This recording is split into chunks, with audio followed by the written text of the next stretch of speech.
بسم الله الرحمن الرحيم. النهارده هنتكلم عن برنامج تسميد التين البرشومي، التين التركي، التين الأندلسي، البراون، الأبيض والأصفر والأحمر والسلطاني والمصري والبلدي والمطروحي.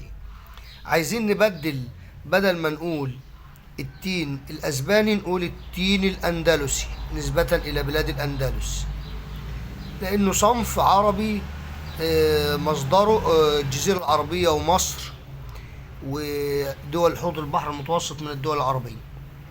طيب، هو نبات متساقط الأوراق من الفاكهة المتساقطة في الشتاء. أهم شيء التسميد المتوازن والتقليم والتربية، والري هام جدا في السنوات الأولى من 1 إلى 5 سنوات. الثمار حساسة لضوء الشمس، لذلك عملية التقليم والخف وتوزيع الأفرع والمسطح الورقي الذي يكفي لتظليل الثمار من الشمس. طبعا اللي بيأثر عليه الرياح الشديدة، درجة الحرارة الشديدة، التسميد والري غير المنتظم، جفاف الهواء، عدم وفرة الأسمدة يؤثر على الثمار. ولا يفضل السوبر في السنوات الأولى من 1 إلى 5 سنوات. وإذا حطينا للشجرة ما بيزيدش استخدامها عن 5 كيلو كل شجرة في السنة. طبعا الحفاظ على الفدان بيحتاج من شكارة لشكارتين في السنة من الصوبة. الحفاظ على الأشجار من الآفات والحشرات والأراضي والأمراض وأعفان الجذور والنماتودة. طبعا لا تزيد نسبة الملوحة عن 2000 BPM حتى لا يقل المحصول. طبعا ري غمر أو تنقيط، يفضل التنقيط أفضل. التسميد النيتروجين على 3 دفعات في عمر من 1 إلى 3 سنوات. الدفعة الأولى في مارس نحط 35% من النيتروجين، والدفعة الثانية في مايو اللي هو شهر 5 نحط 30% من النيتروجين، والدفعة الثالثة في أغسطس اللي هو شهر 8 نحط 30% من النيتروجين. طيب، في العمر من 3 ل 6 سنوات نحط طبعا النيتروجين على دفعتين. في شهر مارس نحط تلتينهم طبعا عشان النموات الخضرية. وفي شهر يونيو اللي هو شهر 6 نحط التلت التاني من التسميد النيتروجين.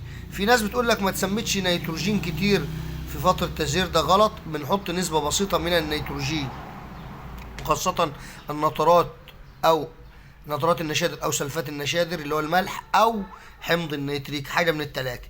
التسميد بالبوتاس على 3 دفعات بعد تسميد النيتروجين بأسبوع. والتسميد الفوسفوري اللي هو سوبر فوسفات الأحادي أو الثنائي اللي هو السوبر ناعم أو المحبب أو حمض الفوسفوريك أو الماب، يضاف على 2 دفعة في شهر فبراير اللي هو شهر 2، والثانية في شهر يونيو اللي هو شهر 6. بعد 6 سنوات يضاف السوبر في شهر 2 اللي هو فبراير.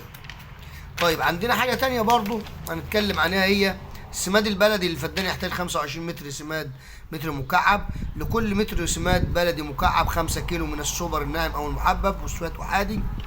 اي الفدان يحتاج من 2 الى 3 شكاير سوبر فوسفات احادي مع وجود شكارة كبريت اللي هي كفر الزيات. لابد من الكبريت المصري، افضل حاجة اللي هو بتاع كفر الزيات. افضل كبريت ميكروني او كبريت زراعي الاترافين موجود في السوق او موجود في العالم فعلا عن تجربة. مع الخدمة الزراعية طبعا احيانا ممكن نضيف في الاول 2 طن جبس زراعي. يفضل تسميد النيتروجين من النترات او سلفات النشادر او حمض النيتريك، ولا يفضل استخدام اليوريا اللي هي طبعا عمل مفترسات وعمل المناحل. ويفضل عمل المصدات والمصائد الحشرية والمفترسات وعمل المناحل. عدم الرش اثناء التزهير حتى لا تموت حبوب اللقاح. افضل الظروف طبعا الوقائية، يفضل الرش الوقائي افضل من العلاجي. التركيز على اعفان الجذور وموت البذرات، ديت اهم الامراض اللي بتصيبه.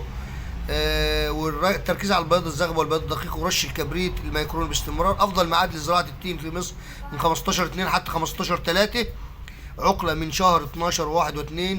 والتسميد بالان بي كي اللي هو 2 الى 1 الى 2 في فترة من 15/6 حتى 15/12 الجمع.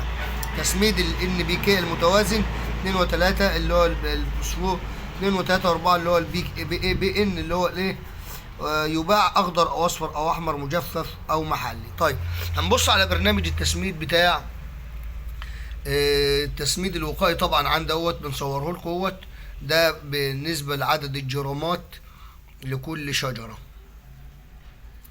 طبعا لكل شجره هنبص طبعا عدد الجرامات لكل شجره بالنسبه للسنه الاولانيه كعنصر نطرات النشادر. الشجره بتحتاج الى 150 جرام موزعين على عدد الريات. عنصر الفوسفور 3 جرام موزعين على يعني نقول 8 جرام موزعين على عدد الريات. والبوتاس 85 جرام موزعين على عدد الريات. المغنيسيوم 60 جرام. في السنة الثانية 100 جرام نطرات أو من 100 إلى 300 جرام. 6 فوسفور 11 يعني. البوتاس طبعا 170 جرام. المغنيسيوم 120 وهكذا.